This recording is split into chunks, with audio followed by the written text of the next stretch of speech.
So how's it going, everybody? Welcome back to another Battlefield 2042 video. Now there is a lot to unpack in today's video. There's a lot of things I want to go over and give you guys my opinions on. If you guys didn't know, Tom Henderson, which is a well-known leaker in the Battlefield community, recently just posted his latest video going over the entire timeline of the development cycle of 2042. He has a bunch of inside information. He talked to some of the developers anonymously, and he basically just painted this entire timeline and explained why 2042 launched in the state that it did, and why we got some of the decisions that were made for this game, like the specialists and the really big maps and stuff like that. It's a great video. It's like a half an hour long. Highly recommend you guys check it out. But somebody on Reddit did a good breakdown summary of that, so I'm going to go through some of the bullet points from this Reddit post that highlight some of the main key points in his video, and I'm going to give you guys my opinion on that. But before we get into the bullet points, I wanted to point out that if you look at the Steam charts, if you compare Battlefield 5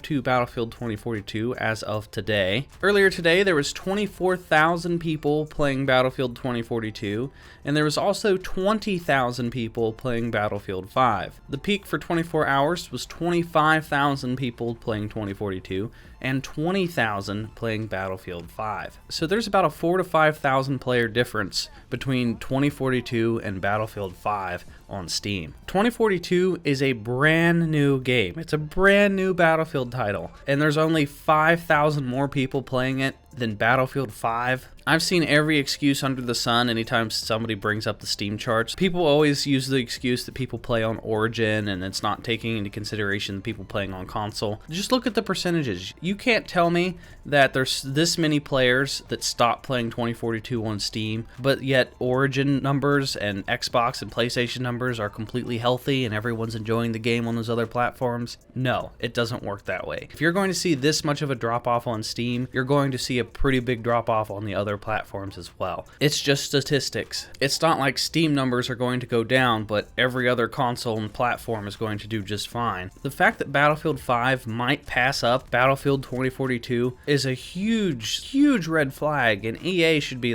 freaking the hell out, because that is a very bad look. And considering Battlefield 5 didn't even do that well, and people didn't like Battlefield 5 that much, and the fact that people are looking back at Battlefield 5 and realizing how good it was in compared to 2042, and people are choosing to play the previous Battlefield over the new one, I mean, damn, that's a pretty bad look.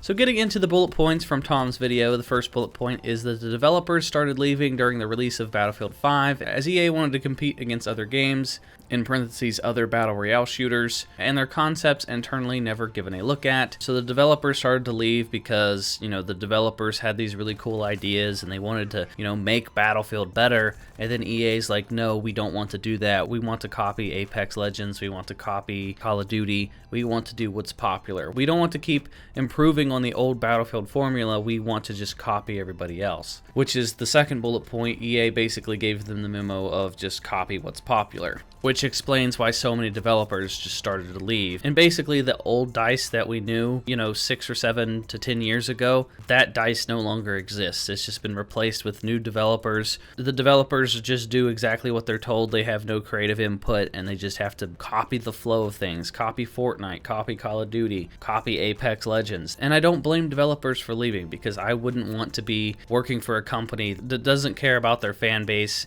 and doesn't care about the game that they're even working on. The next bullet point says that the classes were scrapped in early 2020. Working from home with cross-gen was a massive pain with 5 different platforms and hardware being shared remotely. So yeah, with the pandemic and the developers working from home and having to make a game for the PS4, PS5, Xbox One, Xbox Series X, and PC, it's hard to make a game from home and to optimize it perfectly. The developers from home, not everyone has a console to work on, and if they do, one developer might have a PS5, but just because he can test the build on his PS5 doesn't mean he can test it on Xbox. So you had all these different developers working from home, sending in their work for the day, and they had to compile all this information, and it's just basically a disaster with them working from home during the pandemic. Then the next bullet point was that the game shifted into a Battlefield title April through August of 2020 from a Battle Royale, so basically about 18 months of development time with 128 players and specialists. So the original plan was to do some sort of big Battle Royale. That's why the maps are probably so gigantic, and that's why there's 128 players and specialists, because they wanted to go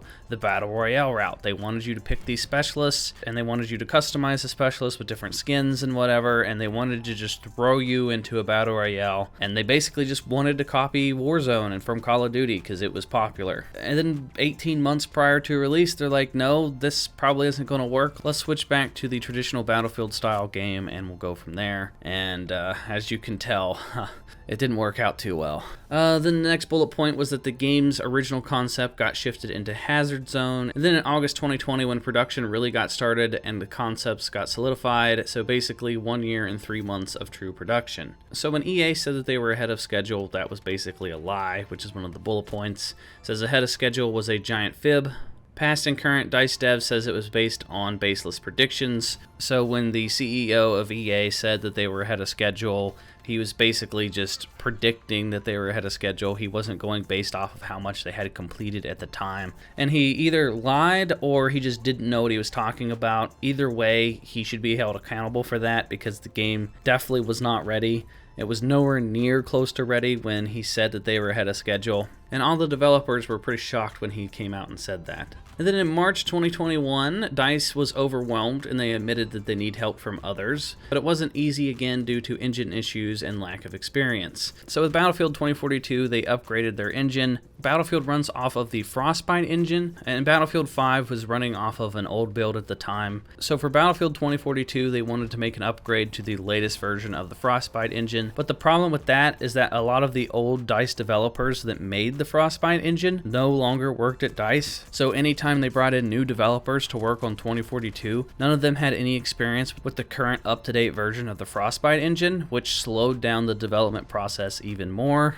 So technically, Battlefield 2042 should look better than ever. It should look more realistic than any other Battlefield in history because they have the latest, most up-to-date version of the Frostbite engine. I mean, we're in 2021. You would think that Battlefield 2042 would look better than Battlefield 5 or Battlefield 1, but it just doesn't, because you can tell that they definitely struggled in the development cycle here, and Battlefield 2042 just doesn't look that appealing of a game graphically. The graphics are passable, but they don't look nearly as good as like Battlefield 1 or Battlefield 5, and those games came out years ago. So now I'm going to just skip ahead and I'm going to read the bullet points towards the bottom here. In Tom's video, he talks about the future and EA's plans and stuff. Basically, the next Battlefield is going to be a hero shooter, so they're trying to expand on the idea of the specialists. You know, the thing that everybody hates about 2042. The majority of players don't like specialists, and we want to go back to the class system. That is the heart and soul of Battlefield, is the class system. But what they want to do is keep expanding on these specialists. They want to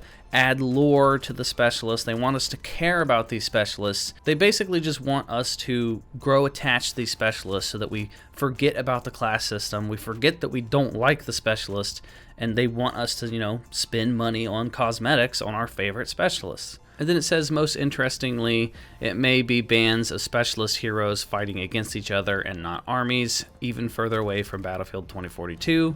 The connected universe is basically adding depth to specialists. A Battle Royale will come in the near future, not within 6 months, but a vague time frame. So expect some sort of Battle Royale coming either for 2042, or maybe it might be its own individual, like free-to-play standalone game. But do keep in mind, none of this is set in stone. You know, they can definitely change their mind. They changed their mind to begin with 2042. It was going to be a Battle Royale, and it was going to have a class system. And then they eventually added the specialists, and you know. So if there's enough backlash, and people see that they're going to make a hero shooter and they're going to add lore to these specialists, and the Battlefield community speaks with their wallet, and you know, players stop playing 2042, and you know, if everyone voices their opinions and says, hey, I don't like this. This is not Battlefield. I want to play old school Battlefield. And if they make their voices heard, I mean, EA is going to have to listen. They're either going to have to listen, or they're going to lose, you know, 90% of their player base, and they're going to lose a lot of money. But apparently EA responded to Tom Henderson's video. Tom tweeted this out. He said, EA has given a comment on my video uploaded yesterday, which covered the development process of Battlefield 2042 and the future of the Battlefield series. They said, we are serious about Battlefield. EA is investing significant time and resources into Battlefield 2042 and long-term success of the franchise. We have a strong new leadership group overseeing Battlefield led by Vance Zampella, founder of Respawn and group general manager, and Brian Beattie, general manager of Battlefield. Rebecca, I'm not even going to pronounce her last name, will take over the general manager of DICE and work closely with Christian Grass at Ripple Effect Studios and Marcus Leto, who is building a new studio in the Seattle area focused on Battlefield. Also, Alex and his team at Industrial Toys continued their work on Battlefield Mobile. We will continue to grow and improve Battlefield 2042 as it is the foundation of the future of the franchise. We have the right leaders in place, and we're investing the teams and resources to capture Battlefield's massive potential. So that was their response to his video, and that doesn't really say too much. That just says, hey, we put these new people in place and we're confident. But, you know, EA has lied time and time again. They lied about their investor call. They lied when they said the game was ready. They lied when they said the game didn't need delayed anymore. They lied when they said that the beta build was 3 months old and that the game would launch finished. They just lie. That's what EA does. And the fact that EA says that they're confident in their team that they have for 2042, and 2042 is in its current state, the fact that they're saying that they're confident and they're going to show the true potential of 2042. Like, why didn't they show us the true potential of 2042 for the game's launch? I kind of feel bad for DICE as a studio because DICE is just nothing like it used to be. All the developers that work at DICE, they're probably scrambling. They'd probably see the backlash. They're probably trying their hardest to put together something that, you know, the player base wants, but EA wants something completely different, so they're probably trying to cater to both worlds. And anytime EA tells them to do something and they do it, and then the player base hates it, and then they have to go back and change it, that's got to be pretty stressful. So it definitely sucks.